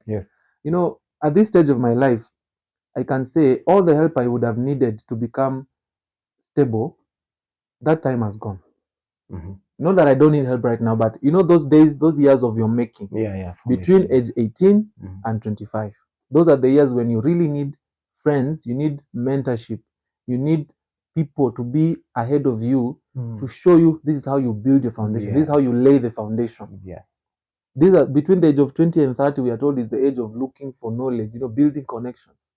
And the people that I needed the most were my family, but they were not there. They were not there. So you can imagine the kind of messages that are entering your mind.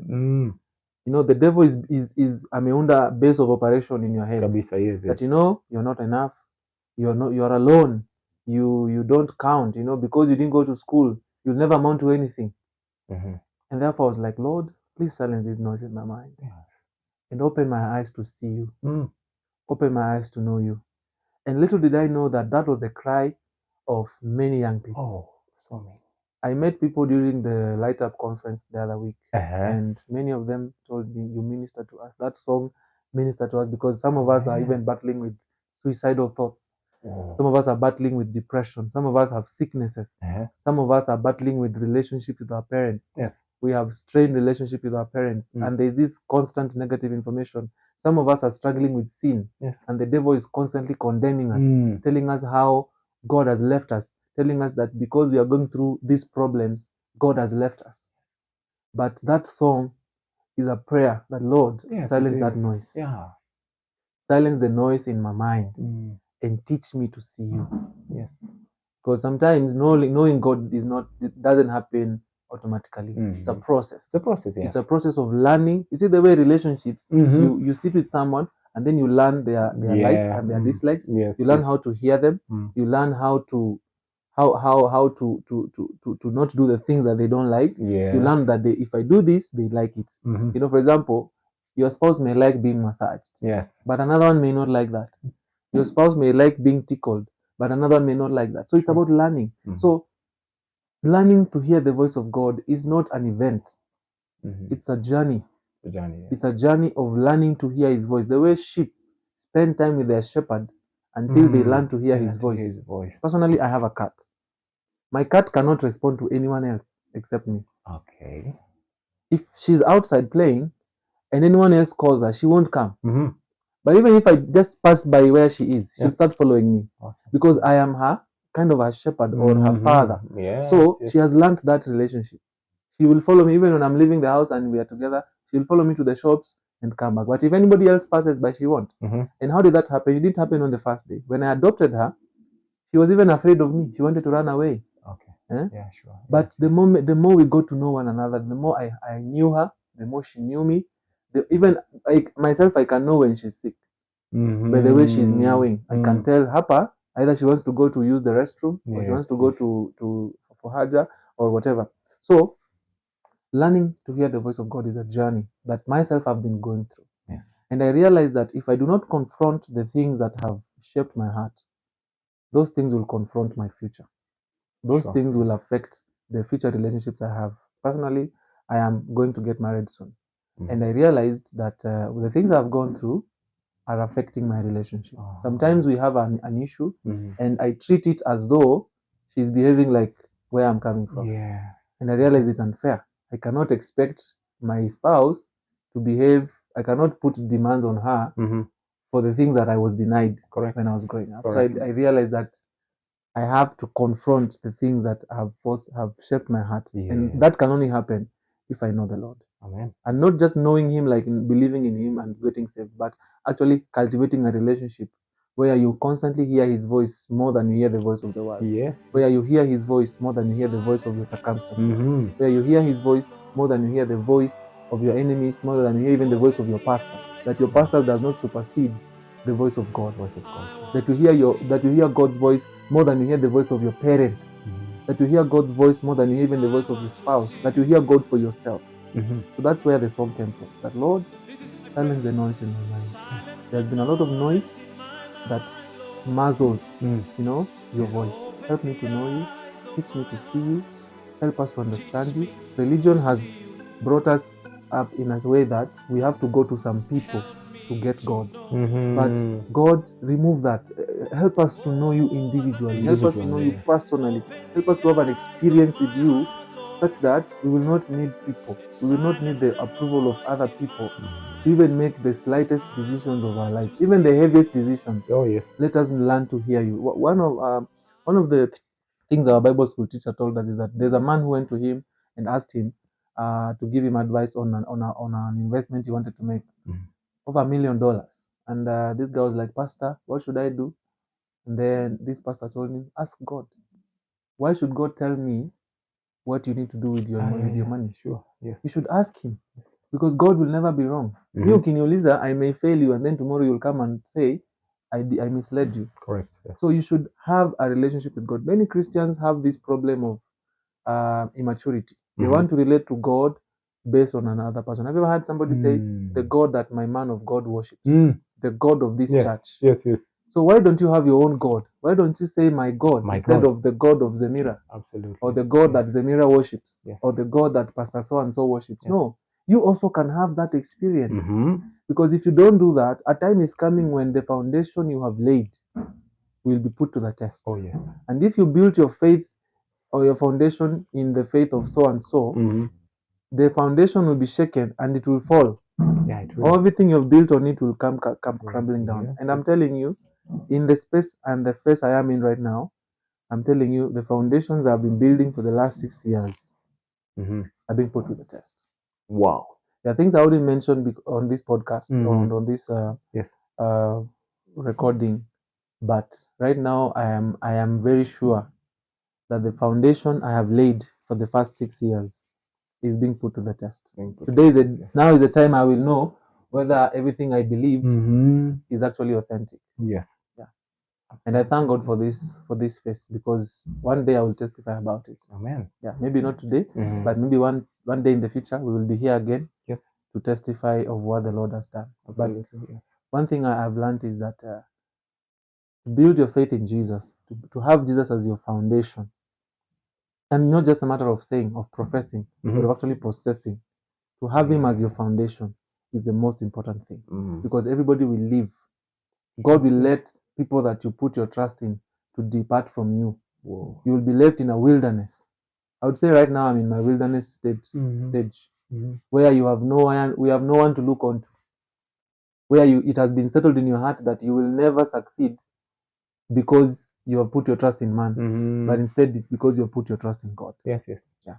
Yeah. So that song came from that experience, from that period of loneliness, that period of heartbrokenness, knowing that you are alone. Like, not you're alone in the sense that you are lonely, but knowing that you cannot count on your family for some things. Only God can be there for you. Yeah. And now the devil constantly telling you are not enough, telling you that you didn't go to school, so you cannot amount to anything. But since I've seen, let me tell you, Zamira, I've seen the hand of God. Amen. I've seen His grace in my life. Amen. The knowledge I have today in the Yes. things I desired to do when I was 18 years of age, it has all been the hand of God. Amen. It has been the hand of God. So I can never credit it to anybody else. Right now, I'm planning to enroll for some classes. And the guy who is enrolling, I asked him, how much can I pay you? He said, no, I'm teaching you for free. Wow. We are meeting on Monday. Yes. He told me, I want to come and give you information, go and print the books so that we start learning. Hey. That is God. And now he's going to give me something I've been yearning to get, and that is theoretical knowledge in music. Yes. So that now I can start writing songs. I can start putting them in a staff and putting them in a score and having sheet music. Whoa. So all that I can only accredit it to God. Even the role I played in Afleo. Yes. It has been a journey of growth. When I joined Afleo, I knew nothing about music. I was fresh. When was this? Like how many 2017. 2017. Oh yes. In December. Yes. I joined as a choir member. I was only singing. I wasn't even in the band. Oh. But fast forward to 2025, I have been away from Afleo for 2 years. So this year I decided to join as a member just to go and minister. Yes. But I didn't know God had plans. So the management called me and they said, we would like you to be part of us and to lead the band. That's how I ended up in the leadership. Oh. So this year I was honored to be the director of the band to help them to bring the music together. So I was working hand in hand with a lady called Pastor Miriam. Yes. So that's where the song came from. And I remember that day when we did that song, the other one I've told you that you'll never leave me. God ministered to the team. Beautiful. It was an acacia. Like we just did a song. There's another song called Farm Foundation, and the team was anticipating for us to do that song, because that song also meant a lot to me. That indeed, God is my foundation. Jesus is my foundation. He has never failed. Yes. Jesus can do anything but fail. And I know even for this mountain that I'm climbing, I've been given that mountain to show others that it can be moved. Oh So I'm really trusting that I will learn what I need to learn during this period, so that others may be shown that if you have faith in the Lord, this is what will happen. Oh yes. And now I am able to join the dots because I'm one person who will always celebrate what I had that night. The ministration, I've always carried that with me to date, and we thank God for that. Would like to know what you're involved in, what you're doing, where you're found, so you could tell us about that. Okay. Yes. As you can see right now, I'm wearing a hoodie that has my name on it. It's called Bozvel Favour Music. I'm a music director by profession. I direct songs for singers who are doing recordings, who are doing worship events. I arrange music for those who want to record in studios. I do vocal training for those who want to better their skills in singing. I also train musicians, like band members, when it comes to learning instruments. Like I offer lessons. I have an academy called Favour Music Academy, which is geared towards giving knowledge and teaching young and old people how to play music. Because when I was growing up, we didn't have these opportunities. We didn't have places to go and train. But I thank God, because nowadays in Eldoret we have various places, various people that can actually teach us. So I train music. I train people how to play instruments, and I work with teams. Like now, if your church is looking for a trainer to train the team as a whole, I offer those services. Apart from that, I'm also a pastor. I'm a pastor at our church, Jesus Vineyard Church in Eldoret, at Marimuk House. We are located on the 3rd floor. And I'm also an instructor at our Bible school. It's called Set Free Grace Bible School. So I do my classes from there, from the church, but also I am mobile. Like I have students who have instruments at home, so I go to teach them from their home, especially children now that they can't be coming to town regularly. Yeah, sure. Yeah, so apart from them coming to where I am, I usually go to where the student is to offer them their lessons. Yeah. Amazing. Yeah, so this is beautiful. So what would be your parting shot as we wind up? Well, my parting shot is it's not who you are that determines, or it's not what you do that determines who you are, but knowing who you are will determine what you do. It's not what you do right now that determines who you are, but knowing who you are first will determine everything you will do. Me knowing who I am, knowing that I'm a musician, this is what I want, determined every place I went to, determined all the people that I met. When I set that in my mind, in motion, every other thing aligned itself to that. That is why I am. Oh, amazing.